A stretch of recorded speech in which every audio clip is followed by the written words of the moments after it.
Hi, everybody. Welcome to Teaching in the Arts, the podcast. I'm Peter Hawley, your host. Thanks for joining us. Thanks for coming back. Thanks for letting me inside your head. Killian Heilsberg is my guest today. Killian, first off, flat out one of the best, if not the best teacher in the arts I have ever seen. And I can say it firsthand because she and I have co-taught a bunch of classes together, and she carried my butt a bunch of times. Now, she's terrific. We get into it. We talk about getting lost on the Chicago Transit Authority, teaching on 9/11, acting, and just the struggle, what it's like to have this dream of doing something as a young person and not being able to do it. And then, of course, we wrap it all up talking about vodka. But before we get going, I have been thinking a lot about teacher training, and Killian and I actually talk about that. And I go back to my very first class. I started in 1996 at Columbia College in Chicago, and I got hired to teach a Film Tech 1 class, and I went in to meet about a month before the class started. And I didn't go to film school. I hung out around film school. I had never taken this class, but I had been a working filmmaker for a while. And the course coordinator handed me the syllabus, which had a mistake or two in it, and said, go buy the textbook. And he said, you can figure it out. And your class meets Wednesday, Thursday, Friday mornings, and good luck. And that was all the teacher training I got. I sort of sheepishly asked him, I said, could I have a TA? And he said, okay. And that was it. So I had about a month, and I figured it out. I worked it out. I planned it and planned it and planned it. And I get into the semester, and the students do the first exercise, which is an editing exercise, and then we do a lighting exercise, and they go out and shoot it, and they do a project. And I had interpreted the syllabus as that they do it as a group project, and that 2 or 3 people would work together as a group to create one film. And they did it, and it worked really well. And about 2 weeks later, one of the students raised his hand in class and said,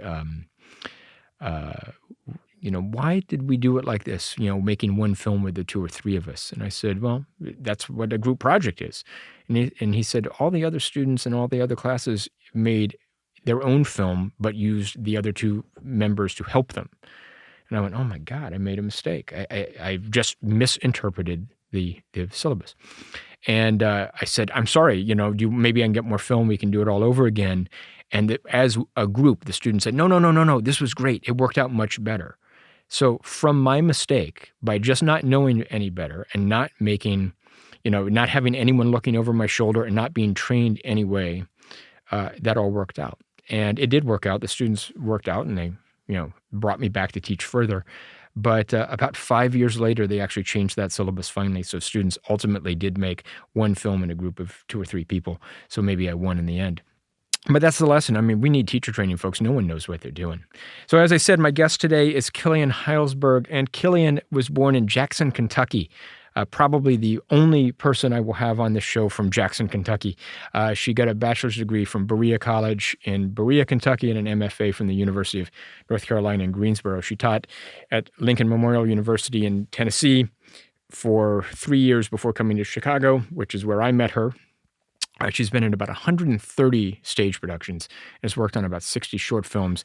And currently she makes these really neat experimental animated films. I'll put a link out there so you can see them. So here is my conversation with Killian Heilsberg.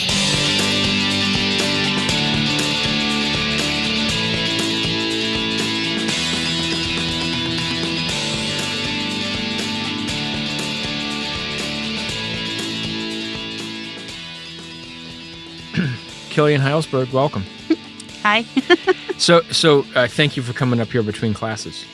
What are you teaching these days? Actually, today is between classes even, but yesterday morning I had directing 3, and that's where we're doing the directing exercise, as you remember. And then in the afternoon I did visual design. Tomorrow afternoon is aesthetics, one that you'll remember fondly. And I almost threw a dictionary at their heads this time, but I didn't. And then Thursday I teach, in the morning I teach PIA. That's right, PIA. And then in the afternoon, I teach directing 1. So you're teaching 5 classes. All right, and they meet one day a week. So you have class. You had a class this morning, one this afternoon. I didn't today. Today is actually sort of my catch up on. So I've been doing a lot of grading, and I had meetings, and we had Film 2 meetings, and I signed off on scripts and that kind of stuff. So it's my only day to do things. So I hear that. So when you came here, the first words out of your mouth was you raced off the L to get on the bus, and you went the wrong direction. Yeah, So do you remember when you came to Chicago for your teach-in? I was thinking of exactly that. I was thinking, wow, why is it every time I see Peter after a long time, I'm always on the wrong vehicle going the wrong direction? But yeah, I remember that. So you're actually leading me into something that I really want to talk about. So I met Killian 10 years ago, almost exactly. It was wintertime 2008, because I remember it was slushy and icy and cold.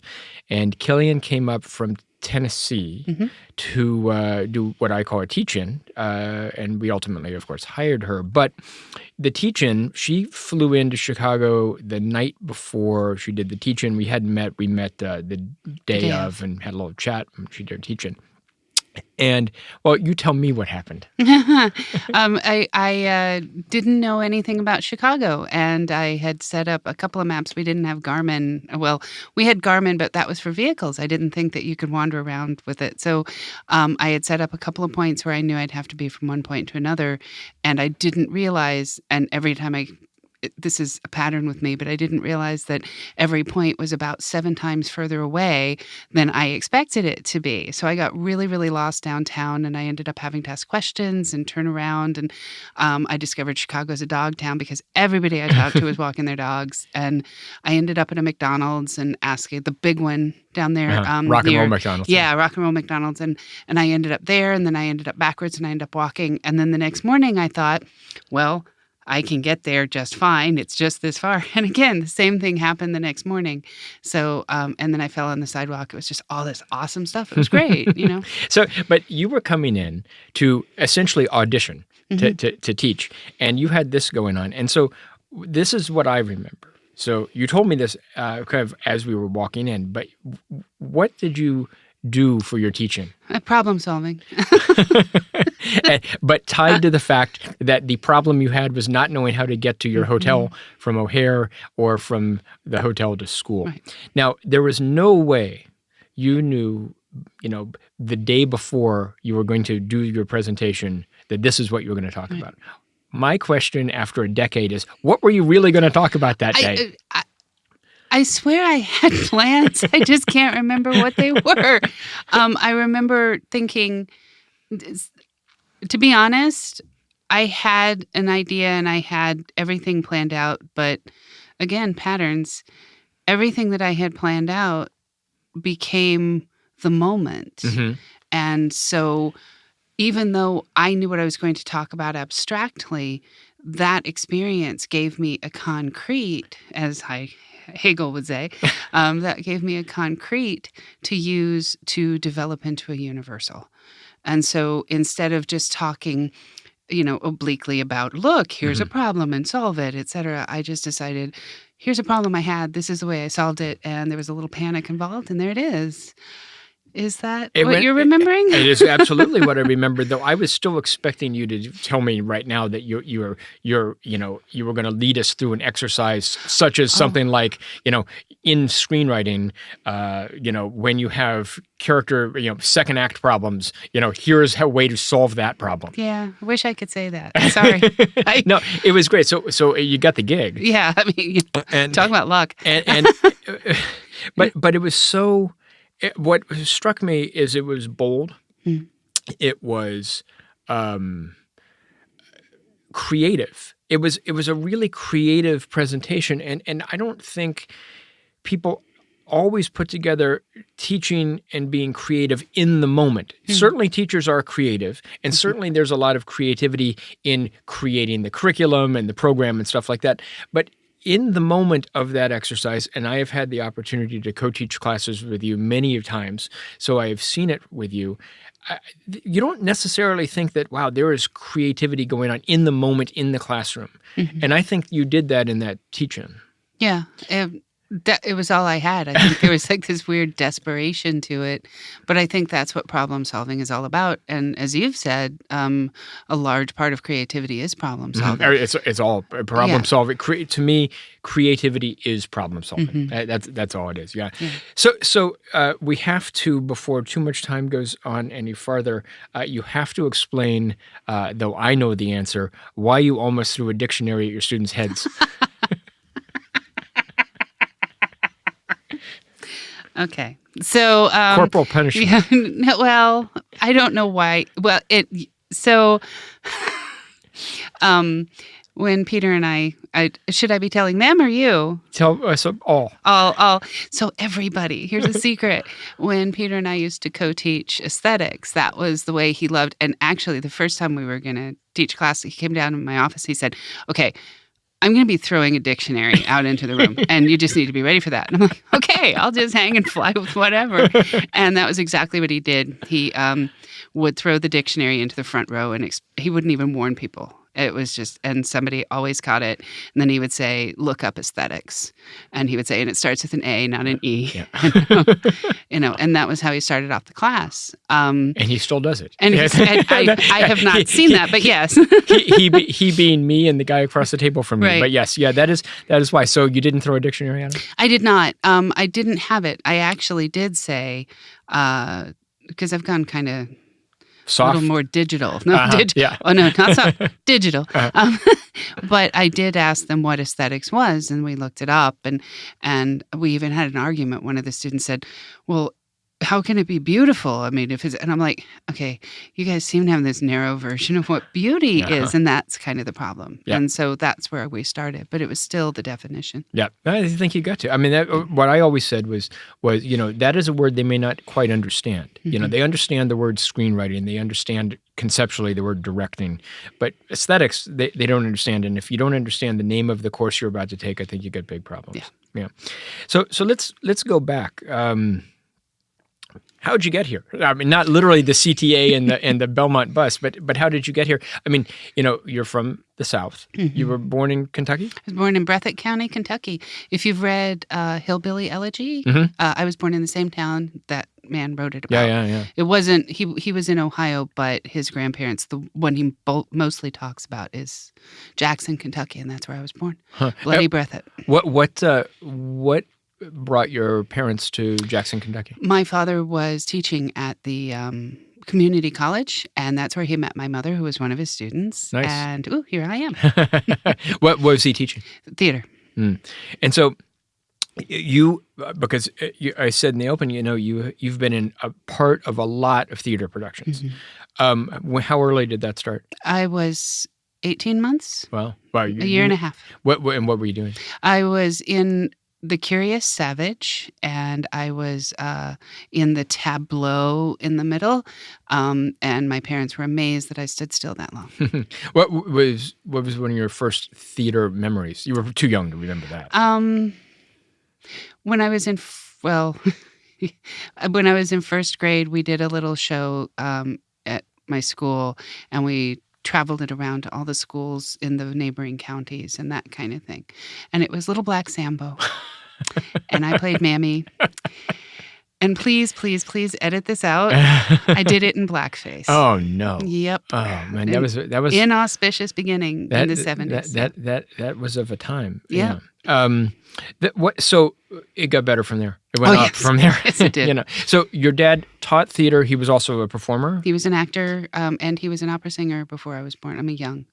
When he was younger, like he toured in California and Oregon when just out of college. So your mom? My mother is a painter now.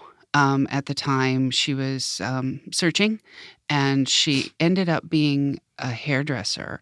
It was great. She got her hairdressing certificate from the Hazard School of Beauty in Hazard, Kentucky. Dukes of Hazzard. So for us, that was going out to the big city from where I was born.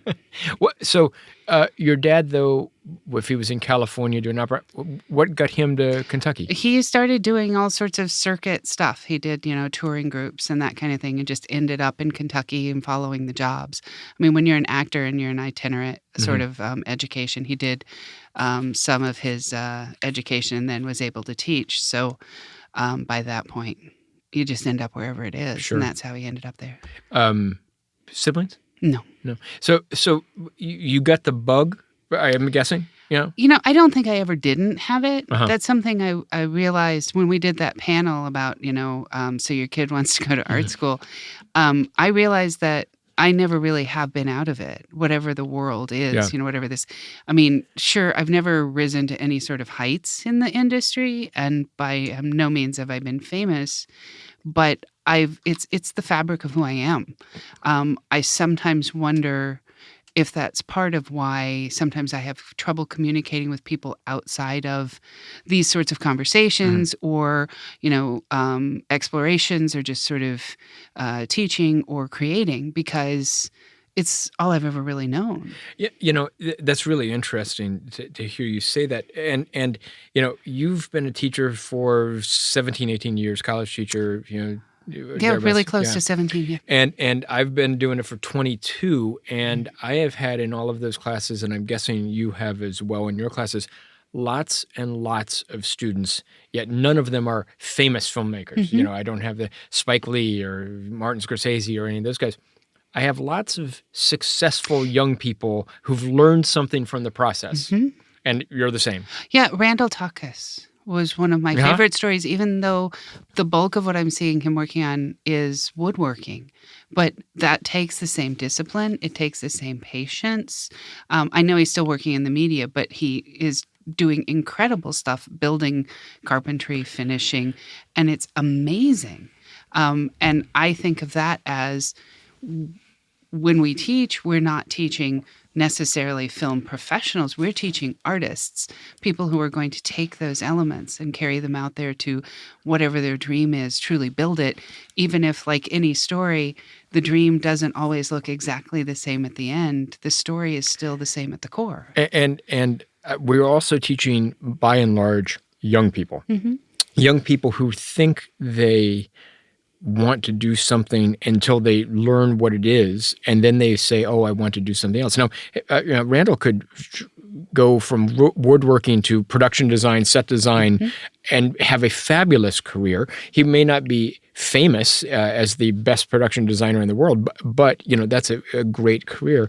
And I think that that's a big part of what we do as teachers in the arts, where we're saying, hey, these are the possibilities out there. Here's the palette you have, and it's all inside of you, and you've got to figure it out.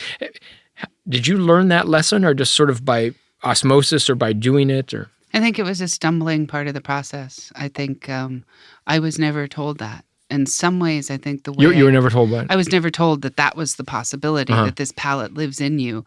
I think in some ways I teach because I was not told that and because I believe that and learned that somewhere. And my teachers were all great in...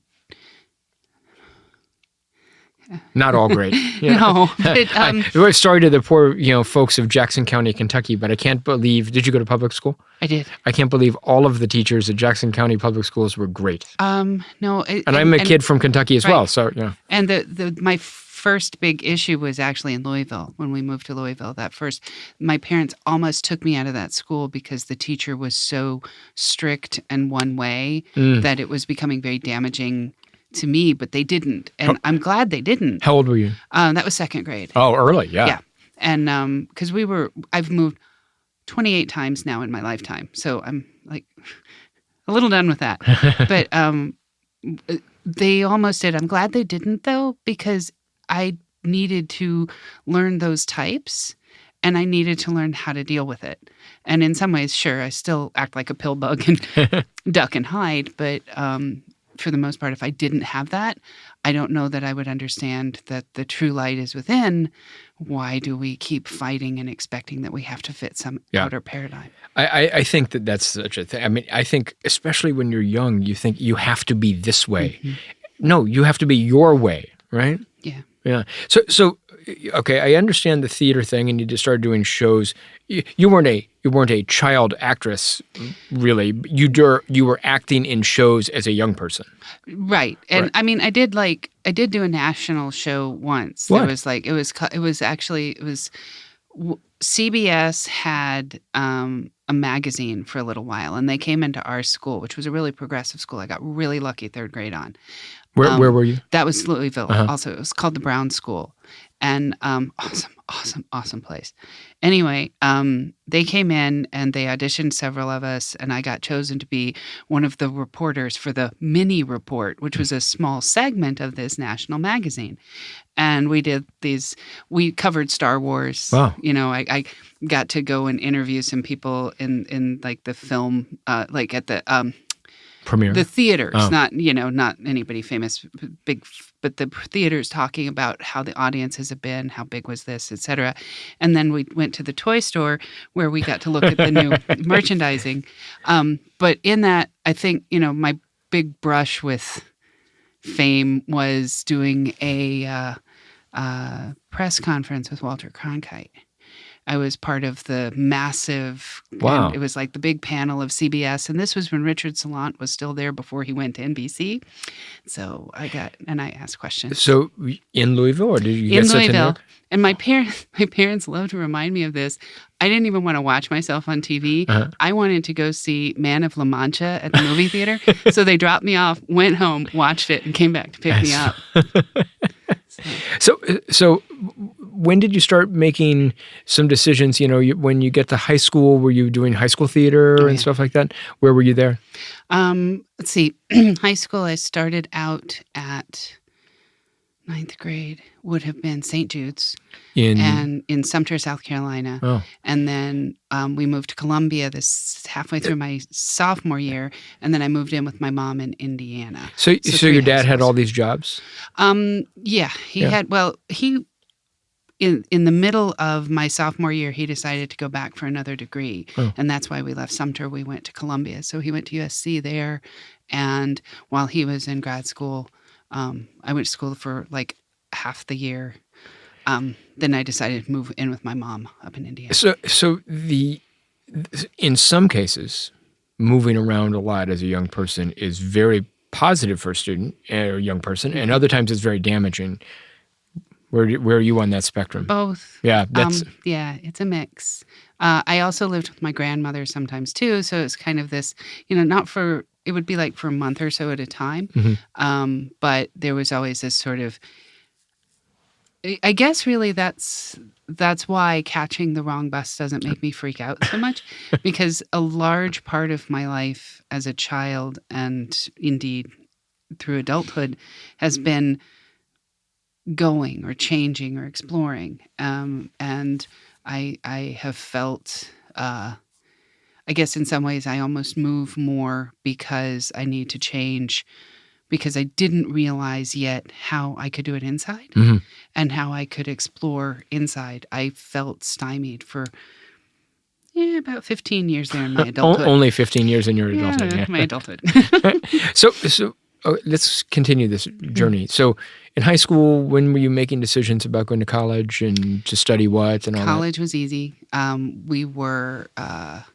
We didn't have any money, basically. I mean, like literally we were low enough that the college I went to, Berea College, which absolutely wonderful place. Liberal arts education, complete. The culture was amazing. It was in Berea, Kentucky, which is in the middle of the mountains. It's a very powerful, beautiful, connecting place. And I'm still close with a lot of the people I knew. But it was built for work study. And you had to make under a certain amount in order to even get in. So when I graduated after 4 years, I worked the entire 4 years. The entire place is run by the students. So it's pretty close to socialism. Anyway, the entire place is, if the students run everything. They work the offices, they do janitorial, they work food service, and then there are libraries, classes, all that. I mean, it's just student run. And when I graduated, the only reason I had any debt at all is because my husband and I got married that last year of school and moved off campus, so we needed to take out a loan to rent.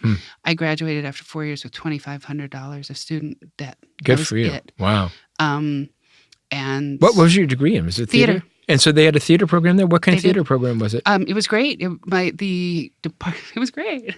The department chair was really into Canadian theater. There's the Canadian thread. Well, the funny thing is, I was actually in love with Canada before I got there. So I just was completely even more grokking towards it. And we took a touring show up to Detroit to perform there. And when we were up there, we went across into London. So it was like, yeah, more Canada. It was does Berea, is there a philosophy behind it? It's not...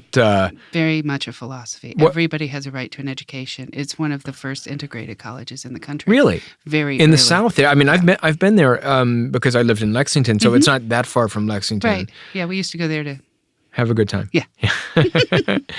So, how the theater program was a good theater program? It was.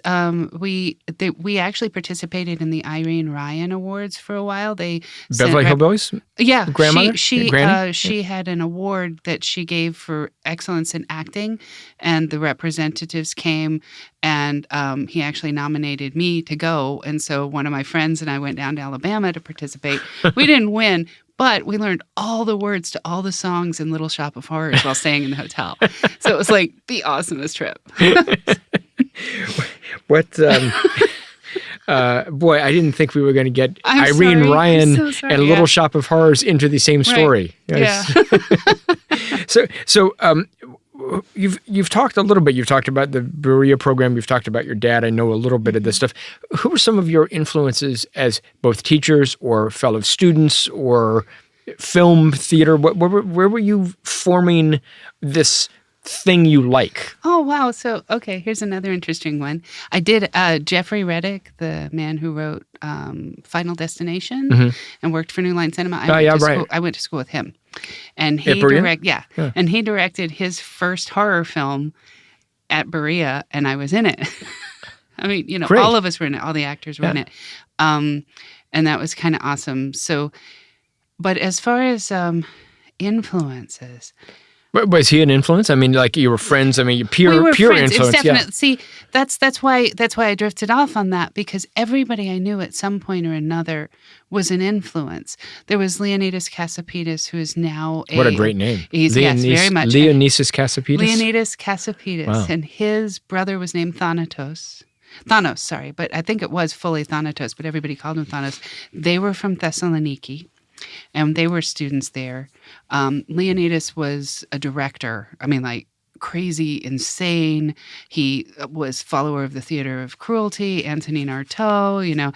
He would do these shows that would blow people's minds. And he had me in pretty much every show.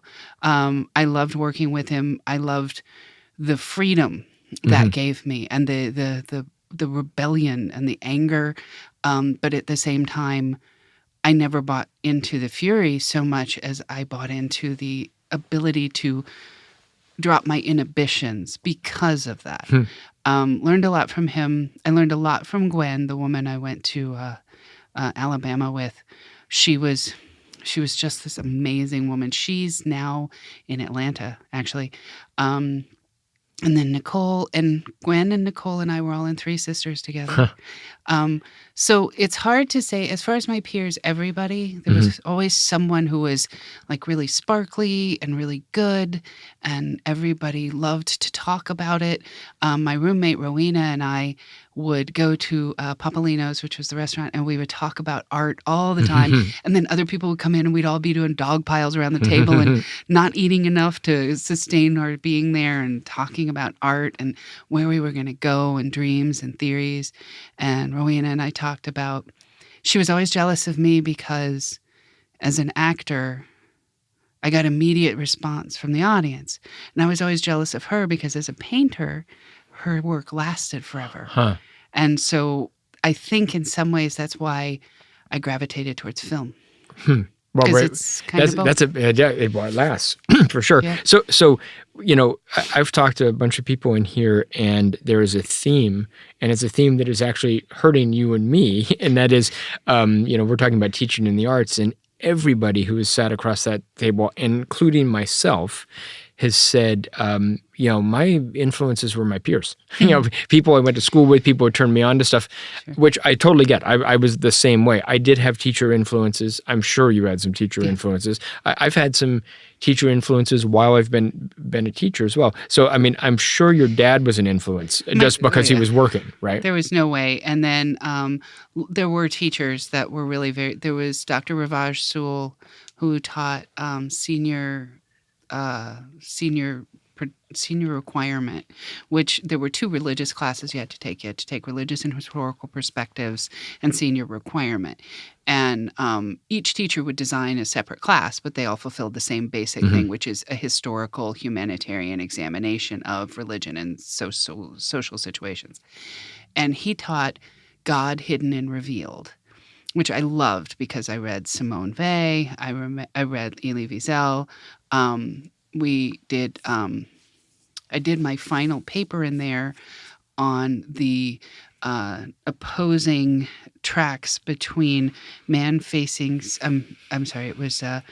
tracks between Wings of Desire and Jesus of Montreal, man going to divine and divine going into man, and the shift there. And he was inspirational because he thought. There was so much. And Dr. Iskanian, my first semester there, he was my philosophy professor, taught ethics, and he had these 2 strands of hair that would swing when he talked, but the rest of it never moved, just swing, swing, swing.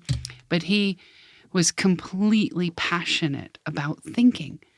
And so really the teachers I gravitated towards, even though I loved my theater professors and I loved art, but really the people I gravitated towards were the ones who were thinkers and were so lost in their own minds that occasionally you got to follow the thread. And it was like a little mystery to unravel.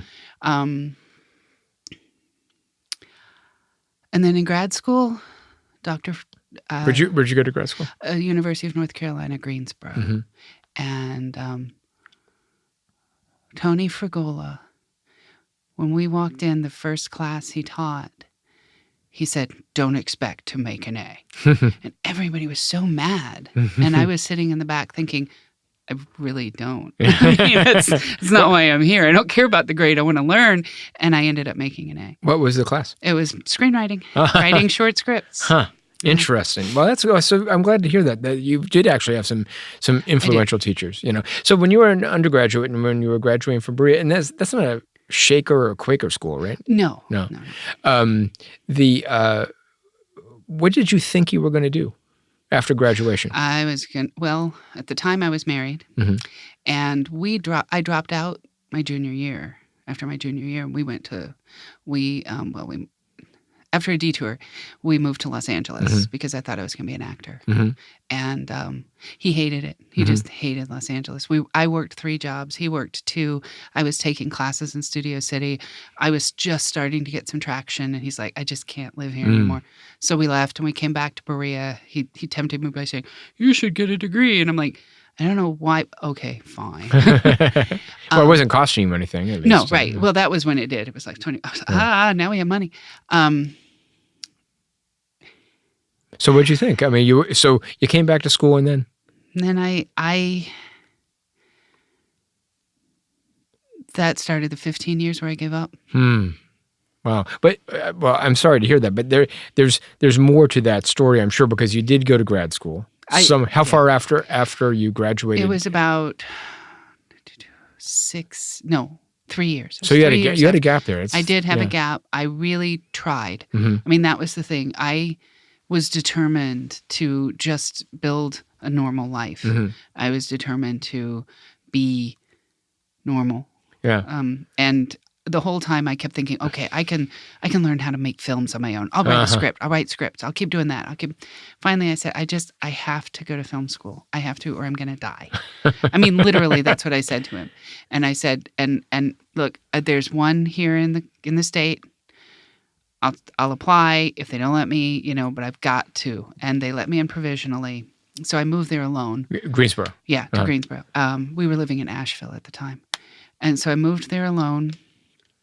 And did you like it right away? I mean, not living alone, but going to film school? Yes. Yeah. It What was it? Yeah. It was like I said, walking in that first night for that class. I mean, no, I had no expectations. I was in provisionally. I had to be just right.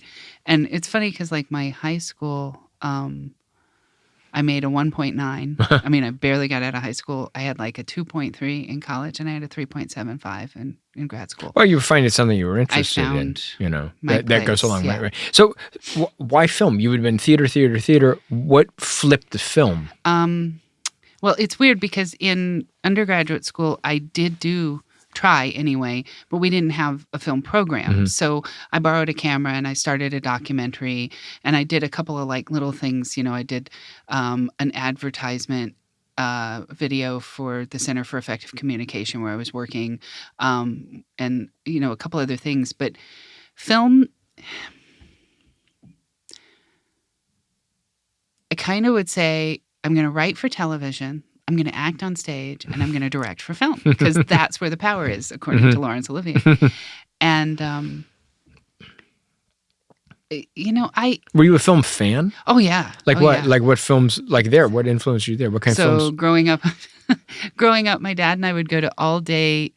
We had the Vogue Theater in Louisville, and we would go to all day movie marathons. We would go see 4 and 5 movies a day, and we would see all the Charlie Chaplins that were playing, all the Marx Brothers. So I saw all those well before I saw King of Hearts with Alan Bates when I was far too young to see it. I saw Phantasm at the theater in Hazard County. I mean, in oh god, what was the name of that town? I can't remember, but it was like one of these small Boone County. And so I would see just films all the time. I was raised on them constantly. So you liked it. You had it in you. Yeah. My dad loves to tell the story of when I was a little kid. He said, I took you to see A Day in the Life of Ivan Denisovich, and you thought it was the greatest movie ever. And the next week I took you to see Black Beauty, and you fell asleep. And I knew then I had a weird kid on my hands. So I guess really, I mean, I talk theater because that's what I was doing actively, but film was always there too. I don't know that I ever was able to separate the two. Well, you know, especially in Kentucky or in the South, or frankly, outside of Chicago, New York, L.A. in the 80s. You didn't get into film. I mean, what are you, nuts? I mean, there was no pathway to do it. There's no one in their reasonable mind could see, let alone what a screenwriter did or a director did. There's no path to do that. So you had to look for something. You know, there was community theater. You had done stage as a young person. You knew that there was a world out there. But film, what the hell is that? You know? So you go to Greensboro, and you start right away. You just sort of lit up and got it, yeah. And what kind of work did you want to do when you were there and coming out of there? What did you want to do? So I planned on doing feature films, you know, because of course everybody does, right? You wanted to direct, but I ended up making small experimentals, like. One of the things at the time, everybody was dumping film. We were shooting on 16, but you dumped it to video. Of course, to edit. Cut, yeah. And my first film, I decided I had to do some painting on scratching effects of the film. So that meant I had to shoot it on reversal, and I could not dump it to tape. I had to finish on film. I cut it, yeah. So I set up impossible standards of just the technology. There was no way. This was like my first film. Why was I doing this to myself? And yet it was the most incredible feeling ever, because it felt like muscles that had never been used were suddenly just going. And I was unafraid. I just went. I mean, that's so interesting. You were unafraid, because many people, young people in particular, I think, get afraid. They're afraid they're going to make a mistake. They're afraid. And when you're cutting film, you actually can make a mistake. That is catastrophic, though, I guess, if you have a negative, though you don't have it with reversal. Yeah. You know, you can go back and get a new work print or something like that. And digital, you can just Command Z and undo when you've got it back. But so many young people, I think, are afraid of making a mistake, and to hear you say you weren't afraid, that's a shift, and that actually counters somewhat of the rest of your personality. And me too. I mean, I am not afraid of standing in front of a group of students and talking. I've never enjoyed talking in front of a group of faculty. Right. Even when it's been my job to do that, I don't like doing that. What is it that makes us afraid sometimes and not afraid at times when we should be more afraid? Right. And to be honest, like this current project I'm working on, I'm more afraid of it than I have been of any project for a very, very long time because it's even bigger than anything. It's like, it's still not a feature or anything, but I'm not afraid when I'm working on it. Mm-hmm. I'm afraid when I think about it. I'm afraid when I look at it from the outside and I sort of have the chance to almost judge it, but how I think other people are going to see it. Or I'm afraid when I think, am I worthy? Or any of those questions. Am I good enough? Is this going to... When that stuff happens, that stuff dies when I'm working. Yeah. So what's interesting to me is I don't think, when I think about this with students and I think about this with other, even somewhat experimental filmmakers that are not super mainstream, you have a vision, and if you stick with the vision you have and are true to it and it's honest, then that's okay. Yeah. It's when you start doubting yourself while doing the work, and then suddenly it becomes this other thing, and you go, well, she had a concept, but she bailed out on her own concept. Then it's not good. If you're truthful to what you do, I think young people are very afraid. They go, oh, no one's going to like this, so suddenly I'm going to put a guy slipping on a banana peel because they'll like that. Is that a thing? I think that I've observed that an awful lot too. Yeah. And that's something that I try to counteract as much as I can in the classroom by reminding them that you can screw up a whole lot and it's going to be okay. Safety net. Yeah. And encouraging them to make those mistakes. We're going to talk about teaching and you teaching in a minute. So I'm getting a sense that how long were you get your MFA? 2.5, 3 years? How long were you there? 3 years. Okay. Yeah. So my guess is by the time you were wrapping up your thesis film, you were actually feeling a little bummed that you were having to leave that bubble. Unless you just desperately by then said, I've got enough, I want to get out. No, I was somewhere in between. Uh-huh. I had been told that there were 5 states I could choose from to work in. So state of confusion, state of despair. Pretty much. And so I very carefully was looking at what was possible in that area. So who gave you this god-awful advice? My ex-husband. He didn't want to move away from his touching. Yeah, he needed to be there. So I wanted to teach. Mm-hmm. At that point, I had decided I wanted to teach. I didn't want to make films big famous. It was my second year of grad school when I just suddenly was like in the middle of I was a TA the second year. The first year provisional, so that was like didn't get good grades. Second year, I was a TA and I ran the film festival, and the third year TA and I ran film festival. So by then I was like really part of the culture, or at least as far as I could be. And that second year when I was TAing and it was a weed out class because there were like 150 students.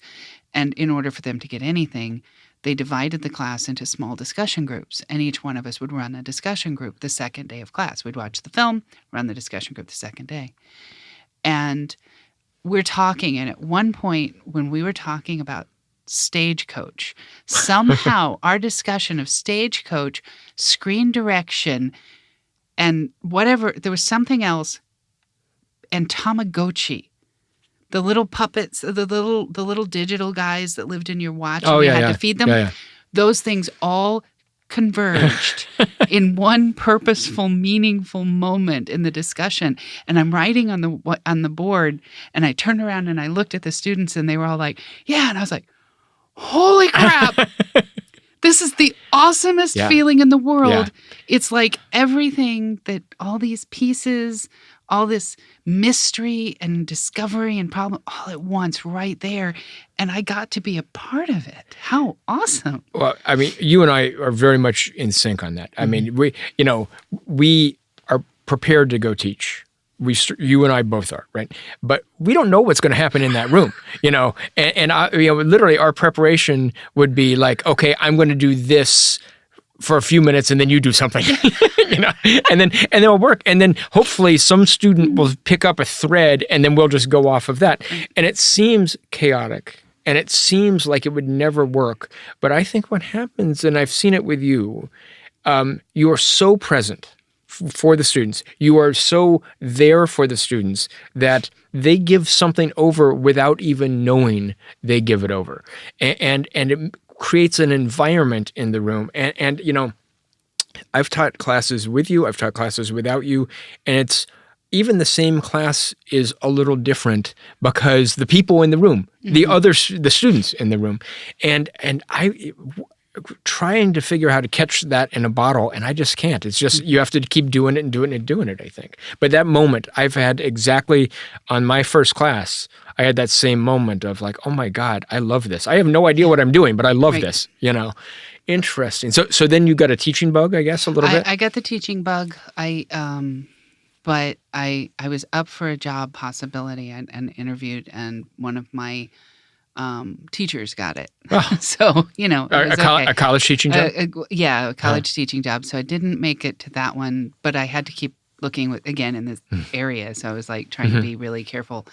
And so I worked at a bookstore for a while, which was awesome. In North Carolina? In North Carolina, in Greensboro. So I worked and I ended up being a manager there for a while, like an assistant manager, music department manager at a Borders. And which was awesome. Learned so much about music and, a little bit about management, which I think helped in the long run. And then a friend from grad school said, hey, we need a grant writer. So I was like, okay. And I went over and I worked for a consortium of colleges. Part of the group was out of University of North Carolina, Greensboro, developing an online physics laboratory that was fully functional using, the fallacies that we expect from physics and discuss, it's like, and they also do, they did a couple other things, but they were really early in the online systems. And this is like This was 99. Wow. To 2000. Yeah, so the internet was dial-up still. Exactly, yeah. Wow. And so, and at the time I was doing a web series, like just written, not TV, because at the time streaming, it was huge to be able to watch like stuff. So I was writing. Well, it was pre-YouTube. Right. YouTube was what, 05, right? So right. So yeah. So how'd you get the first teaching gig? I mean, real teaching job. So one of my jobs was to help around the office also, because and I was cleaning out all the old chronicles. Chronicle of Higher Education, for those of you who don't know. Yeah. Sorry. Yeah. And I opened it, and weirdly they're enough, jobs. There was a job from my grandmother had taught there.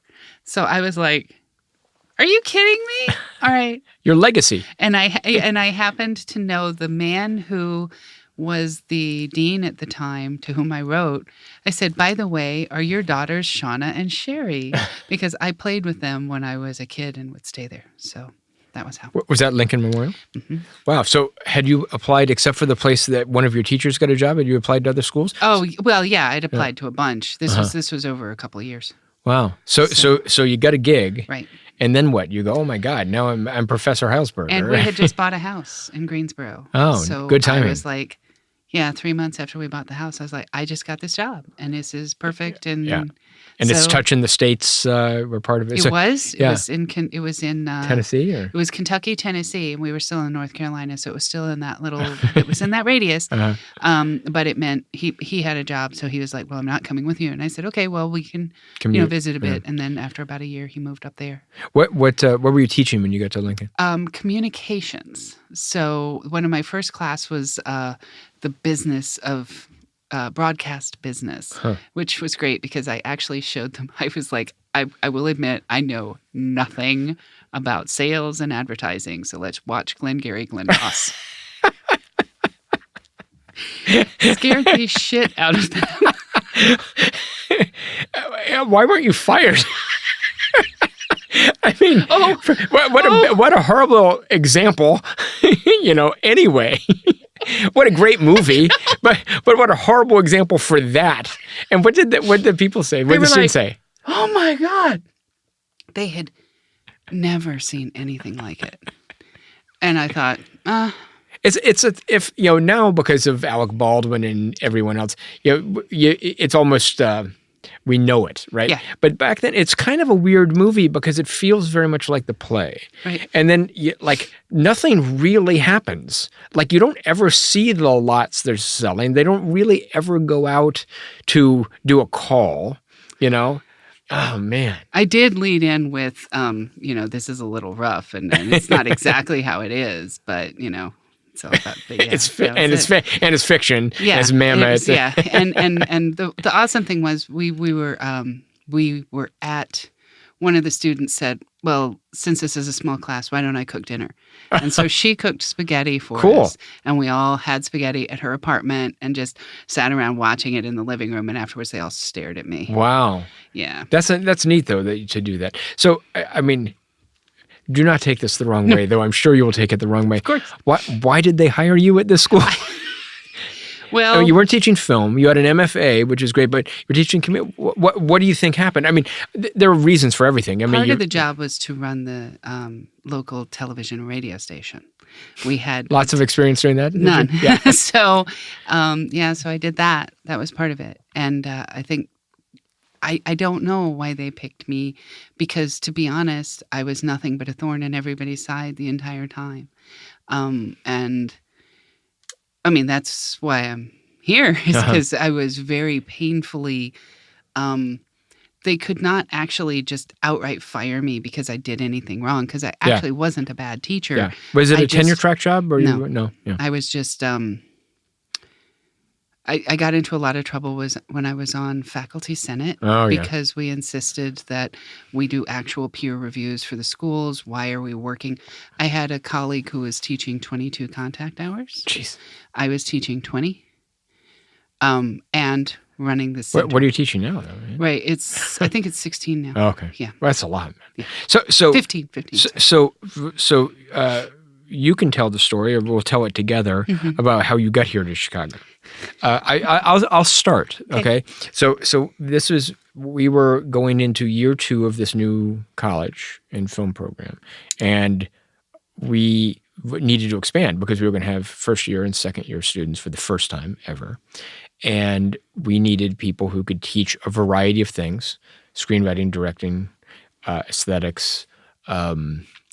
And could do some cross-disciplinary stuff. I know you had an interest in video games and stuff like that. And we were looking for people that sort of fit that mold. And we put the word out there, maybe in the Chronicle, probably at highereds.com or whatever it is, And one day, I remember getting this resume from someone I did not know if Killian was a man or a woman. I'm serious. I didn't know because we actually had a student named Killian who was a guy. So I didn't know if Killian was a man or a woman from Tennessee, but there was something interesting about it. And I called you, and you were watching television. You were hooked on Law and Order, some show that and you almost didn't want I remember going, "It's okay, we can talk when it's over," something like that. No, I can stop it. And that's all I remember of the start. So you can pick it up from here. Okay, so from where I saw this was the fun bit. That I had, I was the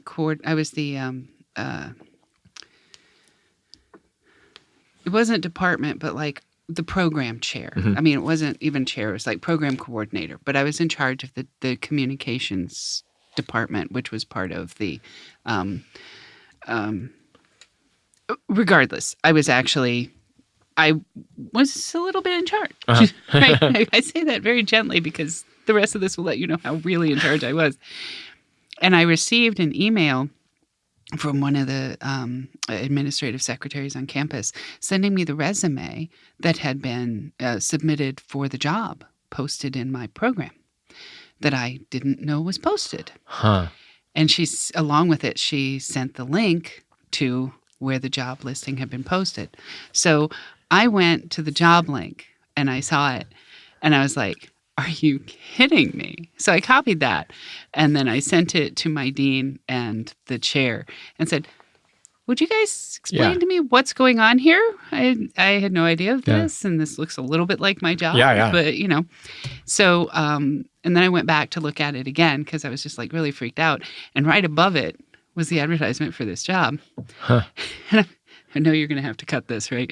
But no. What I literally said was, yeah, no chance in hell these people would want me. Fuck it. Good. I'm applying. So I did. And it was like, I knew it was out of the area. I could, it's like Illinois. My ex-husband would never, now ex-husband would never want to go.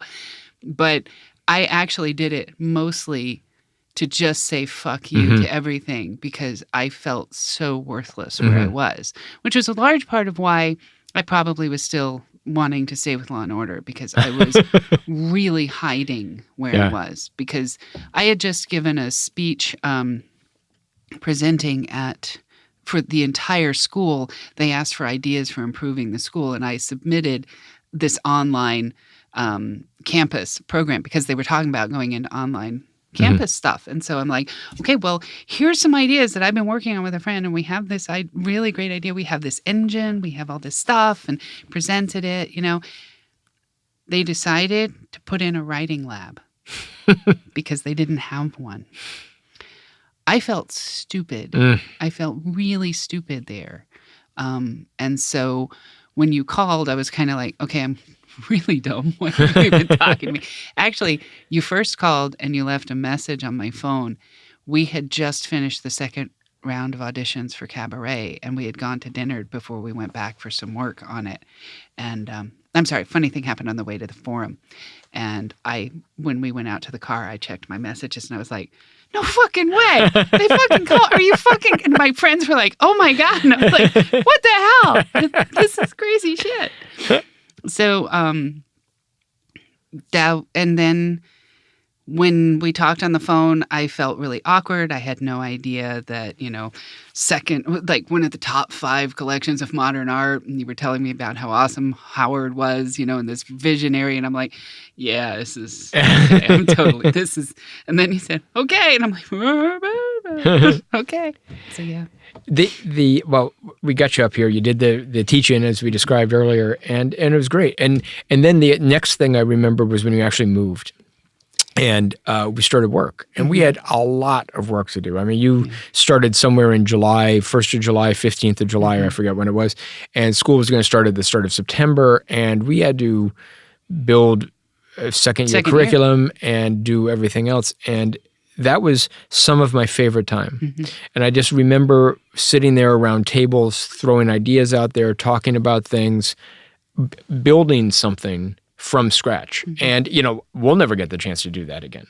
And one of the other things I thought was you were going to be a really valuable piece of the puzzle to building something from scratch. And that's why, I think that's why. And the fact that surprisingly,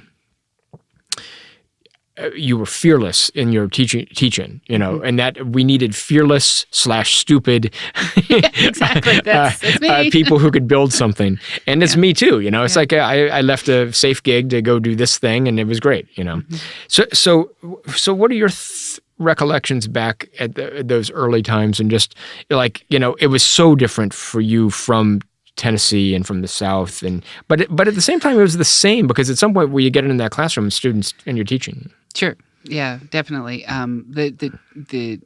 Basically I moved across the country, started a new job, and got a divorce all at the same time, that first term, plus building all this stuff, and then, then having to execute on it. Right. And then walking into the classroom, and just, it was very new, and it was a totally different classroom for me, a totally different situation. The students were not beaten. Where I had been teaching, the students in general were just sort of there because they kind of had to be. And, that's horrible. And it was a large part. I would like this cut, actually, because it's going to be awful. But in large part, they were first generation, and education is not valued. In Tennessee. Yeah. And it's not their fault. No, it's not. But they don't know that they can do it. They don't know that there's all. Well, that's our job as a teacher, to show them that they can do it. Yeah. And again, that's not their fault that they have to be shown that. That's at some point you learn to do something because you don't know how to do it, and you have to learn how to do it. That's what the learning part is about. Yeah? And then some of my biggest success stories are the students who've gone out. One of them works marketing for, and oddly enough, she was in the class that I showed Glengarry Glen Ross. She now works marketing for a major company. I mean, like seriously major company. Wow. She ended up marrying one of the other students. We used to do the news 5 nights a week there, and so they used on television, on the TV. No, not it was actual broadcasts. Oh wow! Yeah, our TV stations were low power. Yeah, but we had to do all the FCC stuff. Sure. I had to do all the studies, and I had to learn what the hell that meant.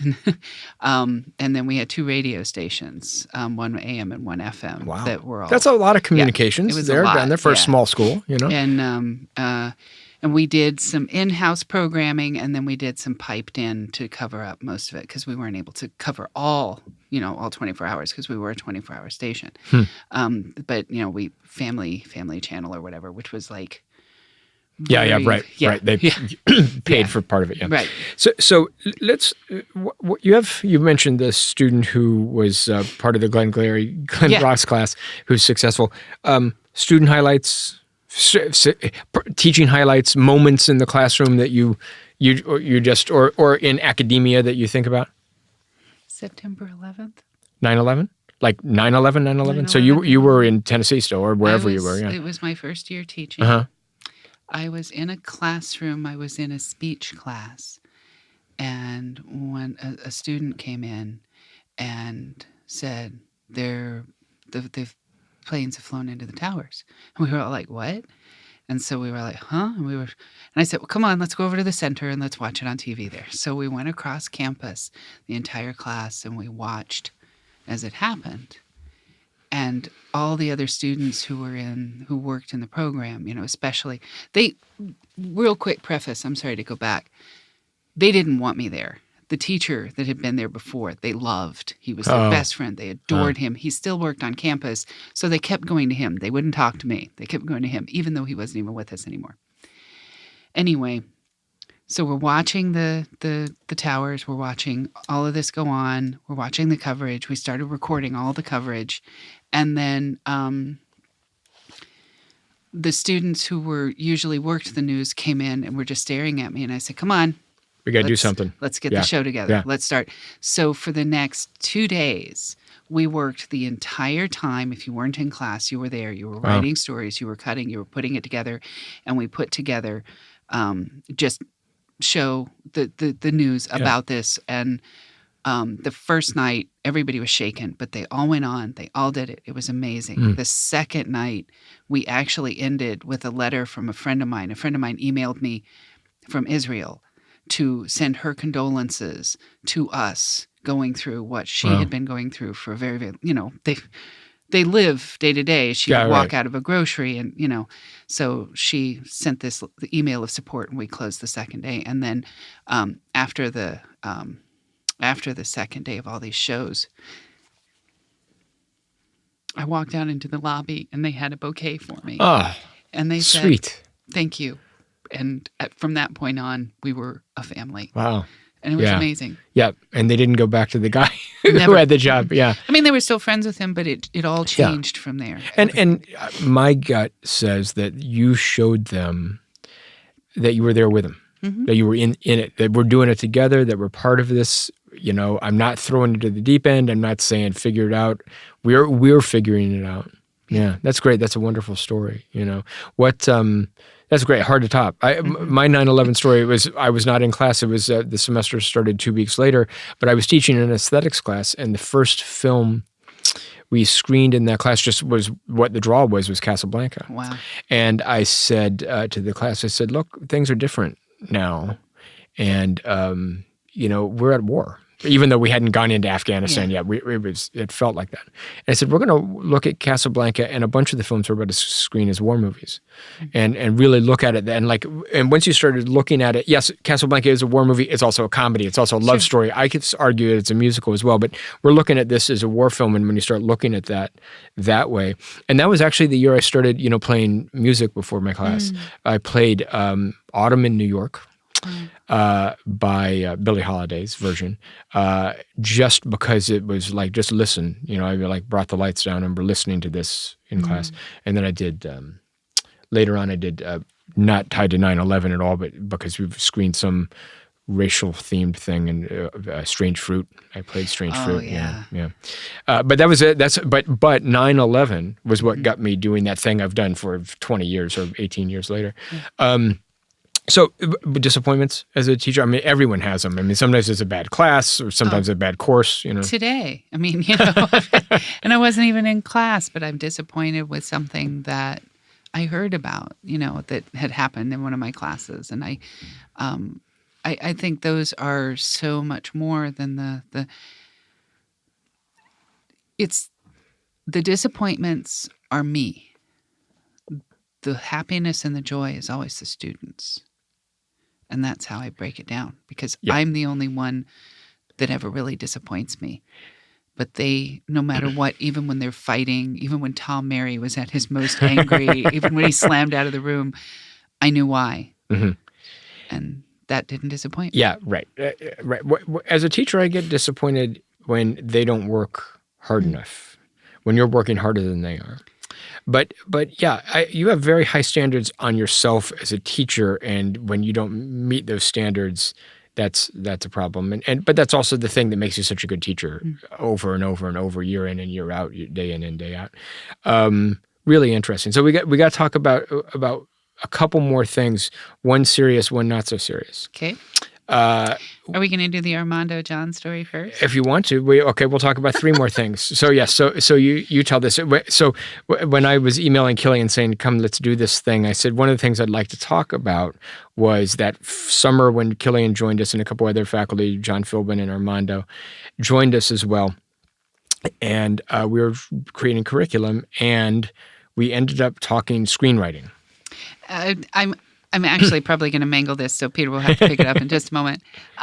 But we were talking about the great stories, and all of us started talking about Butch Cassidy and the Sundance Kid, and that moment when, and do you remember, and all that was just bandied around the table, and everybody was just piling on top of it. It was awesome, and that was the bond, I think, that...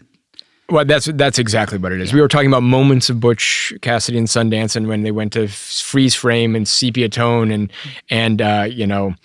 next time I say let's go to a place like Bolivia, let's go to a place like Bolivia, and when just story after story after story, and we just stopped doing the work and talked about, and it was about film, and it was about this, and the thing I remember looking at you, seeing you, like your eyes open up and saying, this is a tribe I like being in, and that was a really, really great moment. And I felt the same way, and I had brought you guys together, but it was, and I cannot not look at Butch and Sundance without thinking that. And I think pretty much every time I stumble on it, I text you and say, Butch.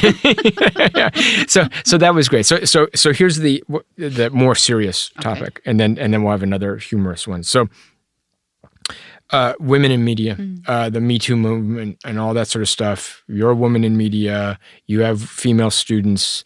What's happening? What's the word? What do you say? So I actually had a student today that I had to lecture because she, it was hard. It was hard, and not because.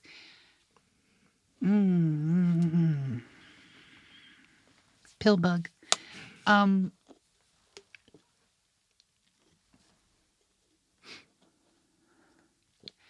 She was joking about, how she's the producer on a film.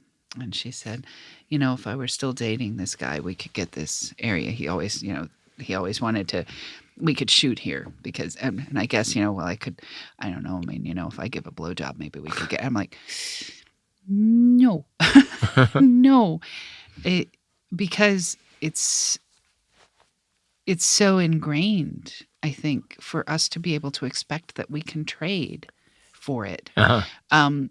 And What, which heightens the.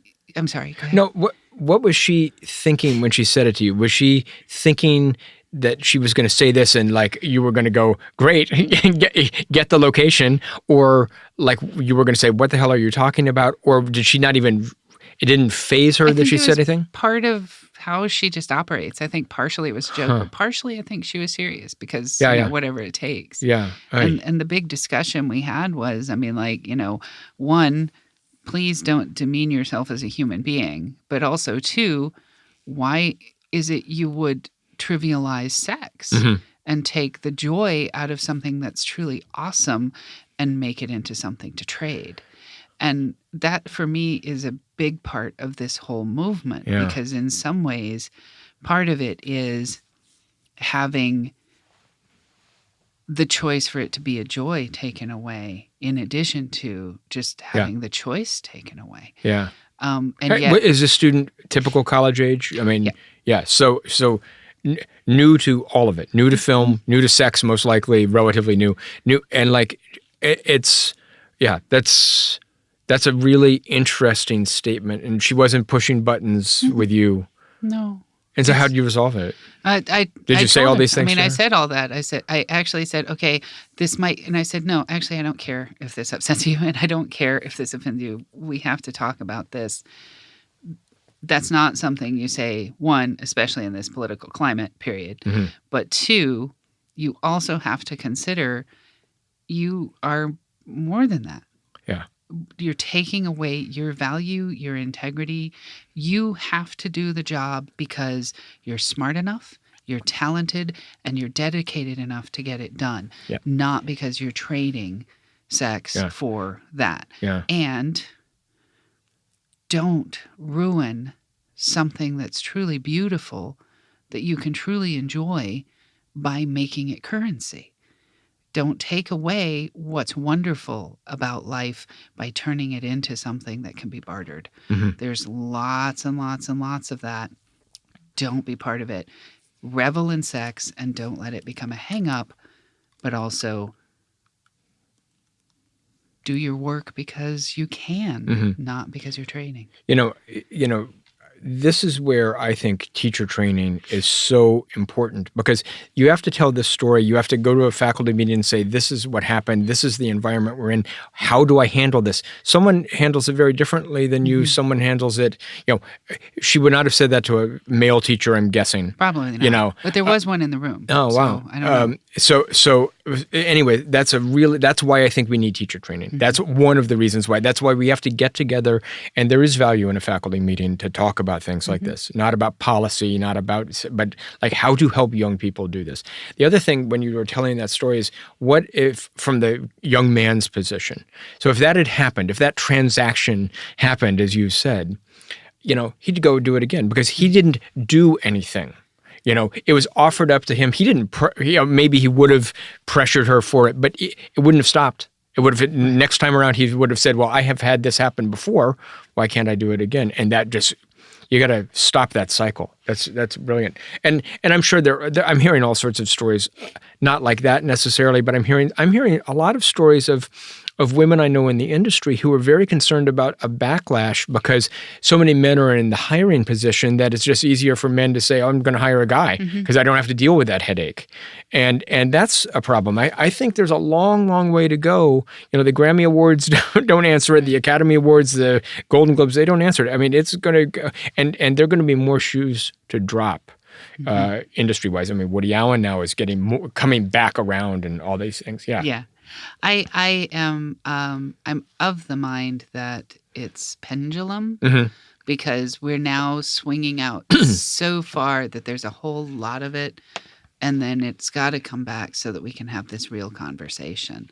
Right now we're in the mire of all of the explosions of discovery And that's enough for us to actually look at. But we've got to come back to some sort of balance before we can really. It's just going to take time. A lot of it. I agree. It's so tough, though. I mean, because, as Americans, we don't like to talk about sex. We don't like to talk about these things. It's tough. I mean, you and I actually have talked about it in class, about like, hey, folks, this is what's happening on this screen. And if we're not talking about it, we actually have to talk about it. What the story you just said is yet another reason why you're such a good teacher. I mean, you are perhaps the best teacher I've ever seen in action, day in and day out. You just, because of what you said, the students can say things to you. You hold a high bar for yourself and you hold a high bar for the students and they respond to it. And you go into that classroom with a ton of energy every single day. On a sick day with a cold, you go into that room with a ton of energy, and the students day in and day out respond to it. And so I'm so glad you told that story. I'm glad. So all of those things I just said about you as a teacher, I say as you as a colleague, because you were a great colleague to have that I not only that I rely on and perhaps overuse, but I mean I'm honest. But you fixed things, you got done, you did it cheerfully, and you started this. And I'm going to credit / blame you for this wonderful tradition, at least in our department, of the birthday booze. We have a tradition, and oddly, a whole bunch of us were all born in November, all relatively close to each other, and we would get booze for each other. Yeah. And then other people in the school also did. Right. So when I turned 50, Killian gave me a giant minion pinata filled with 50 airplane bottles of vodka that I proudly kept in my office. And after I moved on, that pinata is still there, though it doesn't have my vodka in it. Right. I made sure I cleaned it out. But what was funny is I don't think there was a person associated with the school who did not know that I had 50 bottles of vodka or 43 bottles of vodka or 37 bottles of vodka in that pinata. But I think about half the people just didn't believe it was true. Right. I mean, there were people who clearly knew. They'd hear it, they'd rattle it, and they'd hear it too. And then this past birthday time, I got a great bottle of black vodka from Killian. Like it? I loved it. So it's really good, right? It is very good. So I actually took some home for my parents at Thanksgiving. I took the bottle home at Thanksgiving time. And, of course, nothing says Thanksgiving like the holidays around the Hawley house as black vodka drinks. So Killian, great colleague, great teacher. Excellent pusher. I think we've covered it, unless there's anything you want to add. No, I think I survived, so I'm good. Thank you. Great. Thank you. Thanks. That's it. That's me and Killian doing the talking about things. 9/11, the CTA, getting lost, all that kind of stuff. She's now in an Uber going back to school, so I really appreciate her coming up here between her classes on her busy day. My thanks, as always, to Andrew Shabbat and Soundmaker Post for their music and production help. You can follow the podcast on Twitter at TITA Podcasts. Send me your suggestions. I'll get back to you. If you know someone you want to have on the show, let me know, and I'll try to track them down. And please recommend this program to other folks. Thank you very much. That's all from me. It is time for me to get a drink.